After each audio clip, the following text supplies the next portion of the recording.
Jammu Kashmir BJP के सदर सत शर्मा ने जम्मू के वज़रा सतीश शर्मा और सुरेंद्र चौधरी को बीजेपी के खिलाफ लगाए गए इल्जामात को मुस्तरद करते हुए निशाना बनाया। सत शर्मा ने कहा कि जम्मू के इन दोनों वज़रा की तरफ से लगाए जाने वाले इल्जामात में कोई सदाकत नहीं है।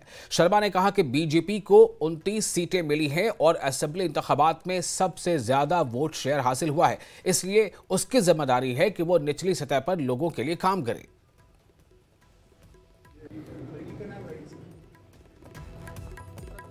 बात करने के लिए आपका धन्यवाद। जो जम्मू से मंत्री बनाए गए हैं नेशनल कॉन्फ्रेंस के, उसमें सतीश शर्मा हैं और सुरेंद्र चौधरी जो प्रमुखता से वो लगातार आपको टारगेट कर रहे हैं। सतीश शर्मा ये कह रहे हैं कि जो ड्रग माफिया है उसमें बीजेपी के लोग हैं, उनको वो चेतावनी दे रहे हैं कि उनको अब यहाँ से निकलना चाहिए, बोरिया बिस्तरा करना चाहिए। इस तरह से सुरेंद्र चौधरी लगातार ये कह रहे हैं कि बीजेपी के एमएलए को उनके घर वाले भी शाम को पूछते हैं कि कितनी नौकरियां दी, वो फालतू की बात है कि बहुत टारगेट कर रहे हैं आपको दोनों ये मंत्री। कुछ लोगों ने, ऐसे लोग भी हैं जम्मू में, जम्मू के नाम पे वोट लिए, जम्मू के हित के लिए वोट लिए और ऐसे ऐसे रेजोल्यूशन वहां रखे जिससे यहां पर हमारी 50% मातृशक्ति का हक छिन जाएगा अगर 370-35 से वापस आता है। वेस्टर्न पाकिस्तान रिफ्यूजियों का हक छिनेगा, गोरखा समाज के लोगों का हक जो है वो छिनेगा, वाल्मीकि समाज के लोगों का हक छिनेगा। आप सोच सकते हैं कि जम्मू के हित के लिए इन लोगों ने, समीर साहब, क्या काम किया है। लेकिन किंतु परंतु जब वो लोग एक स्टेज के ऊपर आएंगे अपने घर में बैठकर, वो मगर आहत है, वो कहते हैं कि बीजेपी वाले हमें जयचंद क्यों बोल रहे हैं। वो आपको जोकर कह रहे हैं। मैं कुछ नहीं कहता। सड़कों के ऊपर आज भारतीय जनता पार्टी सिर्फ लोगों के साथ खड़ी है। लास्ट में एक सवाल है कि वो कहते हैं कि प्राइम मिनिस्टर जो है उन्होंने कमिटमेंट की है, प्राइम मिनिस्टर के साथ वो डील कर रहे हैं। वो कह रहे हैं कि हमारे जो चीफ मिनिस्टर है वो प्राइम मिनिस्टर से मिल रहे हैं। बीजेपी की जो लोकल लीडरशिप है हमारे उनके साथ इतना ज्यादा कंसर्न नहीं, उनको पता नहीं है चीजों का। वो कहते हैं कि स्टेटहुड का भी है, प्राइम मिनिस्टर ने कमिटमेंट किया, उन पर भरोसा। प्राइम मिनिस्टर साहब ने कमिटमेंट की है, होम मिनिस्टर साहब ने कमिटमेंट की है। उचित समय आने पर राज्य का दर्जा मिलेगा तो डेफिनेटली मिलेगा।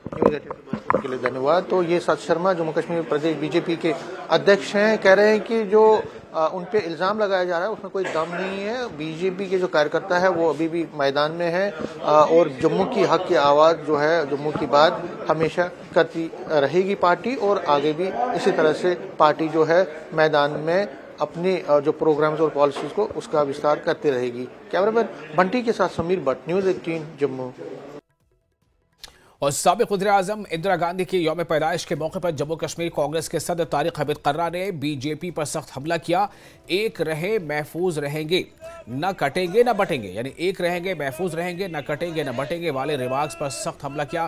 कर्रा ने कहा है कि इस किस्म के बयान से मुल्क तकसीम होता है, यानी कि बटेंगे तो कटेंगे, इस तरह के बयान से मुल्क तकसीम होता है, इसलिए मुल्क के अवाम इस किस्म के सियासत को मुस्तरद कर देंगे।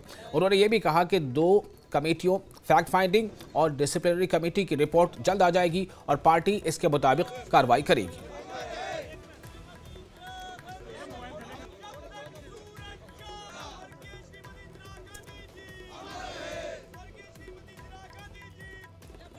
कांग्रेस प्रेसिडेंट तारिक हमीद कर्रा साहब मौजूद हैं। तारिक साहब, आज आपने इंदिरा गांधी जी को जो है अपनी ट्रिब्यूट दी है। आज आप क्या समझते हैं कि प्रेजेंट सिनेरियो में जो देश में हालात हैं, जहां ये इस तरह के बयान दिए जाते हैं, एक रहेंगे तो सेफ रहेंगे, ना बटेंगे ना कटेंगे, कैसे रिएक्ट करते हैं? देखिए, ये तो सोसाइटी को बांटने वाली बातें हैं और जो उनकी पॉलिटिक्स की जो बुनियादें हैं वो डिविसिव पॉलिटिक्स है। वो बट के ये अंग्रेज़ों की पॉलिसी है और हिटलर की पॉलिसी, दोनों का मिक्स इस वक्त आपको देखने को मिलेगा। एक साइड से हिटलर ने कहा था कि एक झूठ अगर 100 दफ़ा फोर्सफुली बोला जाए तो वो सच बन जाता है, तो वो आप देख रहे हैं इस वक्त। दूसरी तरफ से जो अंग्रेज़ों का जो तरीक़ेकार था डिवाइड एंड रूल का, वो भी आपको देखने को मिलता है। तो मुझे नहीं लगता कि ऐसी चीज़ को हिंदुस्तान के लोग ज़्यादा देर सहन कर सकेंगे। 2 कमेटीज बनाई गई थी, फैक्ट फाइंडिंग कमेटी बनाई गई थी और एक डिसिप्लिनरी जो कमेटी बनाई गई थी, उन कमेटीज़ का जो क्या अपडेट है, स्टेटस क्या है उसका स्टेटस ये है, जहाँ तक फैक्ट फाइंडिंग कमेटी का ताल्लुक है, जो रविंद्र शर्मा जी की अध्यक्षता में इस वक्त काम कर रही है। हमने उनसे ये कहा है कि आप हर डिस्ट्रिक्ट में जाके लोगों से राय ली जाए और वर्कर से राय ली जाए और हम ये देखें कि बेसिक कॉज क्या है, क्योंकि इसमें कॉजेज़ डिफरेंट हो सकते हैं। कहीं पे पॉलिटिकल हो सकता है, कहीं पे एडमिनिस्ट्रेटिव रीज़न हो सकता है, कहीं पे कैंडिडेट्स के बारे में हो सकता है, कहीं पे वर्कर्स के बारे में भी सामने बात आ सकती है। जैसे ही रिपोर्ट आएगी उसके ऊपर फिर लाइन ऑफ एक्शन ड्रॉ किया जाएगा। तो दूसरी कमेटी जो है उसमें क्या स्टेटस है, क्योंकि ऐसा भी निकल के आया कि कुछ लोगों ने पार्टी के खिलाफ इलेक्शन में काम किया था। देखिए, कुछ लोगों को तो इलेक्शन के दौरान ही जिन्होंने अलायंस के स्पिरिट को तोड़ के वो मैदान में उतरे थे, उनके खिलाफ तो एक्शन हो चुकी है। लेकिन कुछ लोगों ने जो पार्टी में रह के नुकसान पहुंचाने की कोशिश की, उनके बारे में भी इन्वेस्टिगेशन चल रही है। Once the report comes, according to the report whatever is feasible can be done. बहुत बहुत शुक्रिया। तो तारिक हमीद करार जिनका साफ कहना है कि इस तरह के जो बयान आते हैं कि एक रहेंगे, सेफ रहेंगे, ना बटेंगे ना कटेंगे, ये कहीं ना कहीं देश को बांटने की कोशिश है। कैमरामैन साबिर भट्ट के साथ राजेंद्र, न्यूज़ 18 जम्मू। और